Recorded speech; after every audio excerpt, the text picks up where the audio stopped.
স্ক্রুটিনিতে আরো 7 দিন সময় দেওয়া হয়েছে, আর এখানেই প্রশ্ন উঠছে যে তাহলে চূড়ান্ত ভোটার তালিকা কবে প্রকাশ পাবে। কথা বলবো আমাদের প্রতিনিধি রুমা পাল টেলিফোনে রয়েছেন। রুমা, এই মাসেই কি তালিকা প্রকাশ পাবে? দেখো, জানিয়ে রাখি, যেহেতু শুনানির সময়সীমা বাড়ানোর কথা বলা হয়েছে সিও দপ্তর থেকে, সেটা নোটিফিকেশন আসেনি ইসিআই থেকে, কিন্তু শুনানি চলছে এবং সেটা বলা হয়েছিল 14ই ফেব্রুয়ারি। এখন বলা হচ্ছে স্ক্রুটিনির জন্য আরো 7 দিন। তাহলে যদি আরো 7 দিন বাড়ে, সেক্ষেত্রে কিন্তু যে চূড়ান্ত ভোটার তালিকা সেটা কবে প্রকাশ পাবে সেটা নিয়ে সব থেকে বড় প্রশ্ন।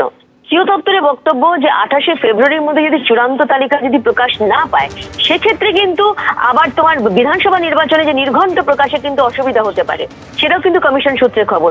অন্যদিকে জানিয়ে রাখি যে দিল্লিতে কিন্তু কালকে বৈঠক ডেকেছে একদম ইলেকশন কমিশন, এবং সেক্ষেত্রে ভোট প্রস্তুতি থেকে নিয়ে শুরু করে এসআইআর নিয়ে সমস্ত নিয়ে কিন্তু এই বৈঠক হবে, এবং এই বৈঠকে অংশগ্রহণ করতে যাবেন সিইও।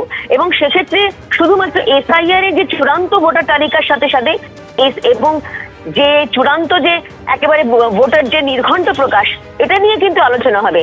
এখন সব থেকে বড় প্রশ্ন যে এটা কি ফেব্রুয়ারি 28 হয়ে যাবে চূড়ান্ত তালিকা ভোটার প্রকাশ পেতে পেতে, এটা কিন্তু এটা সব থেকে বড় প্রশ্ন।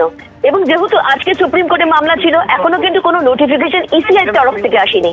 যেহেতু কালকে ইলেকশন একদম বৈঠক রয়েছে এবং তারপরে সেই নোটিফিকেশন আসবে, এবং 7 দিন যখন বাড়ানো হয়েছে শুনানির সময়সীমা, সেখানে দেখা যাচ্ছে যে আরো একটা বিষয় বলে রাখি, স্ক্রুটিনির সময়সীমা বাড়ানোর কথা বলা হয়েছে। তাহলে ফেব্রুয়ারি একদম শেষ হয়ে যাচ্ছে, যেখানে কিন্তু চূড়ান্ত ভোটার তালিকা সময়সীমা হতে পারে এমনটা মনে করছে কমিশন। তবে এটাও ঠিক যে 28শে ফেব্রুয়ারি যদি বেশি হয়ে যায়, তাহলে সেক্ষেত্রে কিন্তু ভোটের নির্ঘণ্ট প্রকাশের ক্ষেত্রে অসুবিধা হতে পারে, এটাও কিন্তু জানাচ্ছে কমিশন। ধন্যবাদ।